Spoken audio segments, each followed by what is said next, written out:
अस्सलामुअलैकुम, आप देख रहे हैं डॉन न्यूज। मैं हूं नायरा अस्कर। हेडलाइंस आपने जानी। डॉलर की कीमतों का जिक्र करेंगे।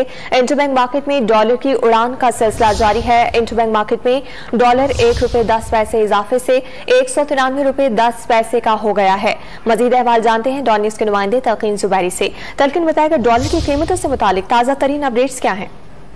बिल्कुल, हम देख रहे हैं कि आगाज से ही डॉलर की कीमत में इजाफे का सिलसिला आज भी जारी है और जो ईद की तातीलात के बाद से जो डॉलर बढ़ना शुरू हुआ है तो तकरीबन ₹11 तक अब तक बढ़ चुका है। और आज भी हमने देखा कल की क्लोजिंग ₹192 आई थी, मगर आज स्टार्ट पे ही जो है डॉलर में इजाफा हुआ। फिर इस वक्त ₹193.10 पे ट्रेड हो रहा है। करेंसी डीलर्स का ये कहना है कि IMF की डील फाइनल होने तक जो है डॉलर की कीमत में इजाफे का सिलसिला जारी रह सकता है।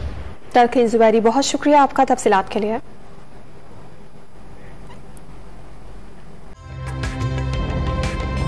ताज़ा तरीन वीडियोस के लिए हमारा YouTube चैनल सब्सक्राइब करके बेल आइकन प्रेस कीजिए ताकि आपको मिले हर अपडेट सबसे पहले।